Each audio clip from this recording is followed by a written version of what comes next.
The book of Job, chapter 11 and verse 16. నిశ్చయముగా నీ దుర్దశను నీవు మరచెదవు.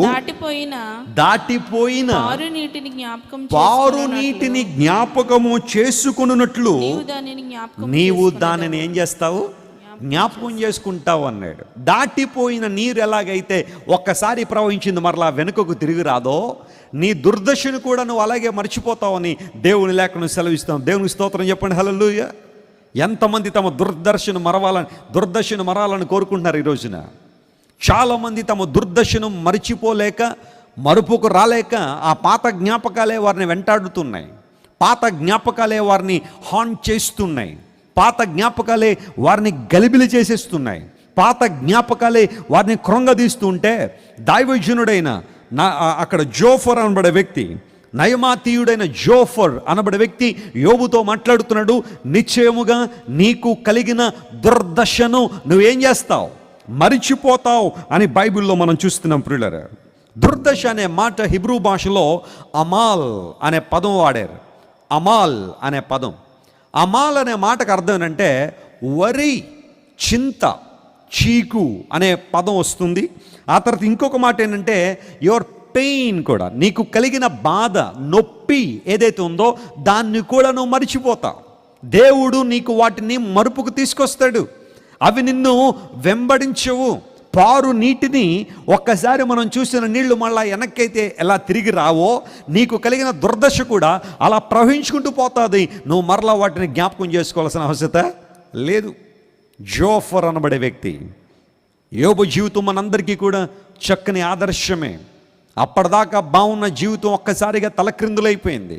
యోబు జీవితం అంతా చాలా బాగున్నట్టుగా కనబడింది. బిడ్డలు తన కళ్ళ ముందు కళకళలాడుతున్నారు. సంతోషంగా, ఆనందంగా ప్రతి రాత్రి ఎవరో ఒకళ్ళ ఇంటి దగ్గర విందు జరుగుతుంది.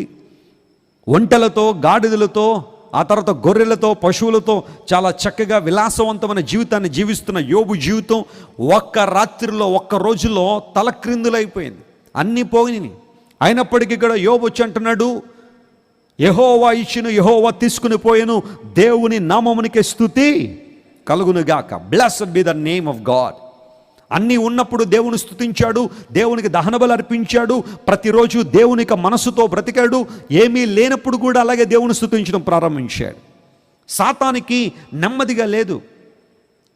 బిడ్డలను దూరం చేసినా, ఆస్తిని దూరం చేసినా, అన్నీ దూరం చేసినా సాతాను ఇంకా ఒక మాటలో చెప్పాలంటే సాటిస్ఫై కావడం లేదు. ఎందుకోసం? యోబు తన విశ్వాసంలో ఒక్క ఇంచు కూడా వెనకకు తగ్గలేదు. తన భక్తిలో ఒక్క అంగుళం కూడా వెనక్కి వెళ్ళలేదు. ఇంకా దేవుని స్తుతిస్తూనే ఉన్నాడు. యెహోవా నామమునికే స్తుతి కలుగునుగాక. మరలా వెళ్ళాడు సాతాను దేవుని సందుకు వెళ్ళి, నేను ఇచ్చిన డోసు సరిపోలేదు యోబు అన్నాడు. మరి ఏం చేద్దాం అనుకుంటున్నావు? ఒక్కసారి అతని దేహాన్ని నాకు అప్పగించావంటే అతడు నిన్ను శపించినట్లుగా నేను చేస్తానన్నాడు. సరే, ప్రాణం మీద నీకు అధికారం లేదు, దేహాన్ని ఏం చేసుకుంటావు చేసుకో అన్నాడు. వెంటనే భయంకర కురుపులు, అలర్జీ, దేహమంతా కూడా కురుపులతో నింపబడి ఉంటే యోబు చిల్ల పెంకులతో ఆ దేహాన్ని గోక్కుంటూ భయంకర పరిస్థితి. జుట్టు పోయింది, గుండె అయిపోయింది, శరీరం మీద బట్టలు లేవు, రోడ్డు మీద కూర్చుని చిల్ల పెంకులతో గోక్కుంటూ ఉన్నాడు. అందరూ అనుకుంటున్నారు ఒకప్పుడు యోబేనా? నిన్నగాక మొన్న యోబు యొక్క వైభవం ఎలా ఉంది, ఈ రోజున పరిస్థితి ఏంటి? ఒక బికారోళ్ళ రోడ్డు మీద పడి కొట్టుకుంటున్నాడు యోబు. ఏంటి సంగతి? భార్య దగ్గరికి వచ్చింది, యోబు నీవింకను యథార్థత వదలకు ఇందువా? యథార్థత వదిలి దేవుని దూషించి చచ్చిపో. నువ్వు బ్రతికి ఎవరికి ఉపయోగం లేదక్క, నువ్వు బ్రతికి ఎవరికి ఉపయోగం లేదని భార్య కూడా అతని ముఖం మీద దూషించేస్తే, ఆ సందర్భంలో ఏదరా కర్ర బట్టరంటారు, ఒకసారి రాడ్డు ఎక్కడుందో చూడండి, ఎనప రాడ్డు బట్టరంటారు, ఒకసారి నెత్తి బద్దలు కొడేస్తున్న భార్యది. నేను ఎంత బాధపడుతుంటే వచ్చి నాకు కంఫర్ట్ ఇవ్వక, కన్సోల్ చేయకుండా వచ్చి చచ్చిపోమంటుంది. నేనుగా చచ్చిపోవడం ముందు ఈవిడ చచ్చిపోవాలని చెప్పి ఆ ఎనపరాడ్డు ఉంటే తీసుకెళ్ళి 4 దెబ్బలు కొట్టేసి భార్యని చంపేస్తామేమో ఈ రోజులో ఉన్న భర్తలు అయితే. కానీ యోబు ఏమన్నా తెలుసా? అమ్మా మూర్ఖురాలు మాట్లాడుతున్నావే. మూర్ఖురాలను కూడా సంబోధించలేదు భార్యను.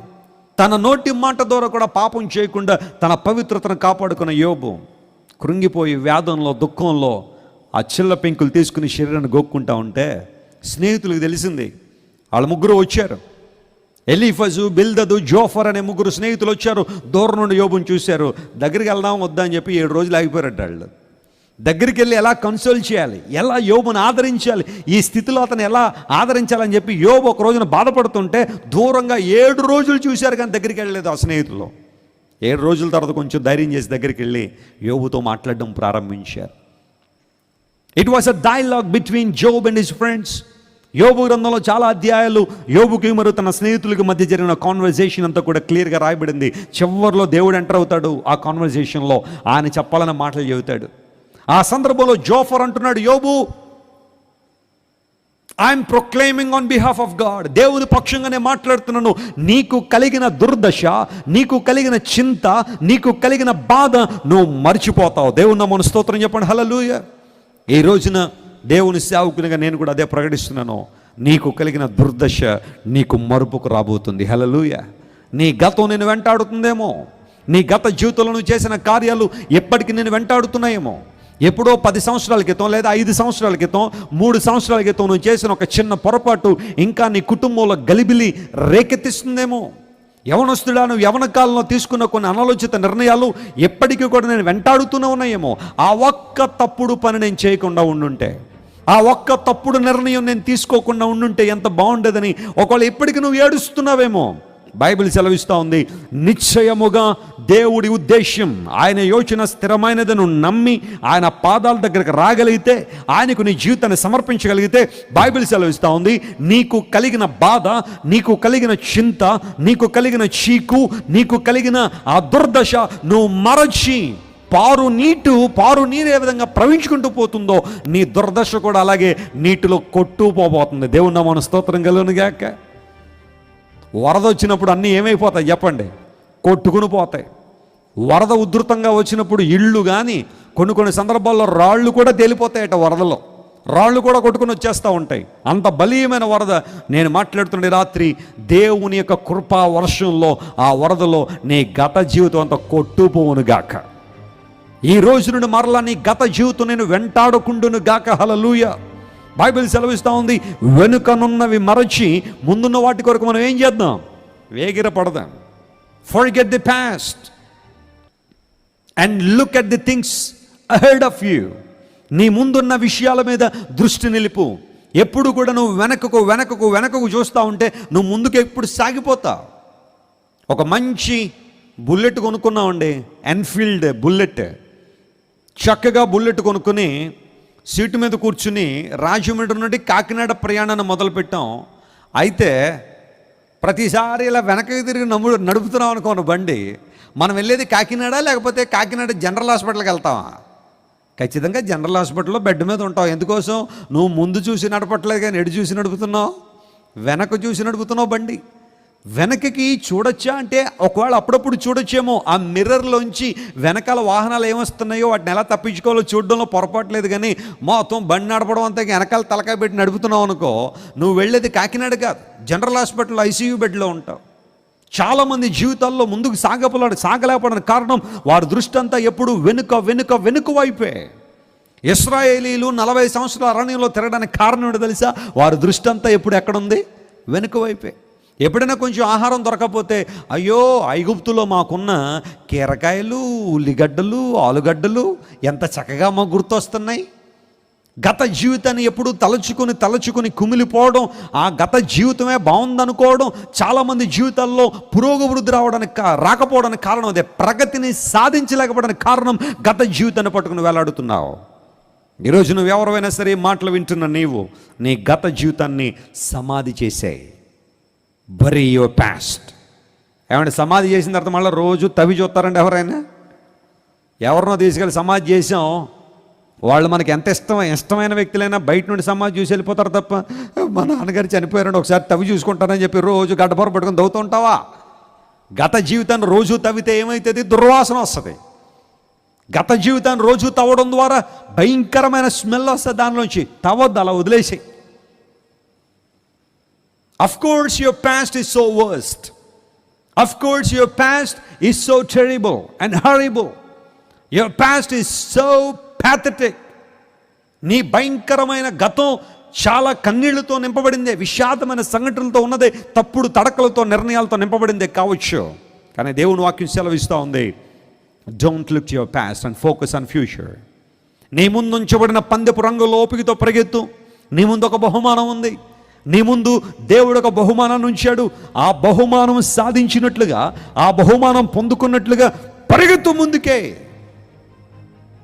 ఈ కార్యక్రమం చూస్తున్న ఎవరైనా సరే నీ గత జీవితాన్ని బట్టి బాధపడుతుంటే, దుఃఖపడుతుంటే, పరిశుద్ధాత్మ దేవుడు నీతో మాట్లాడుతుండే రాత్రి, నువ్వు గత జీవితాన్ని చూసేంతకాలం నువ్వు కనాను దేశంలో ప్రవేశించలేవు.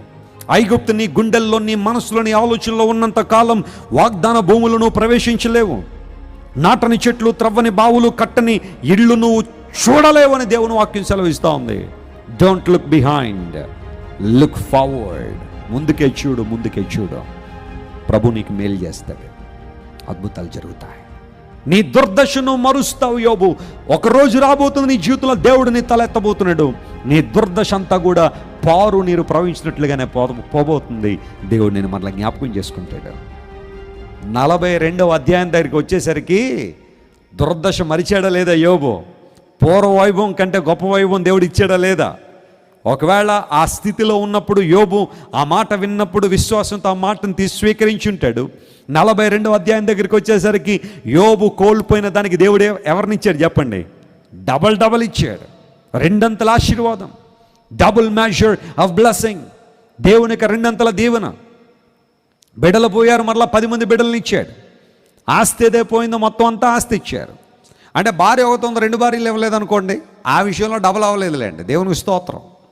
అన్నీ డబల్ చేశాడంటే భార్యను కూడా డబల్ చేశాడు అనుకోకండి. కొంతమంది ఎలాంటి దురుద్దేశాలు ఉంటాయి. అయితే దేవుని వాక్యం సెలవిస్తూ ఉంది, భార్య ఒక్కతే అయితే ఆమె కూడా మార్పు చెంది ఉండొచ్చు. ఈ కాన్వర్జేషన్ అంతా కూడా జరుగుతున్నప్పుడు దేవుడు మాట్లాడుతున్న మాటలు కానీ, స్నేహితులు మాటలన్నీ విన్న తర్వాత యోబు భార్యలో కూడా మార్పు వచ్చింది. మరలా భర్తను హత్తుకుంది. దేవుడు వారిని జ్ఞాపకం చేసుకుండా 10 మంది బిడ్డలు మరలా ఇచ్చాడు. హల్లెలూయా. నీ దుర్దశను దేవుడు జ్ఞాపకం చేసుకుని నీకు 2 ఆశీర్వాదం దయచేయబోతున్నాడు. నమ్మిన వారు దేవుని స్తోత్రం చెప్పండి. హల్లెలూయా. Whatever you have lost, God is gonna restore everything that you lost.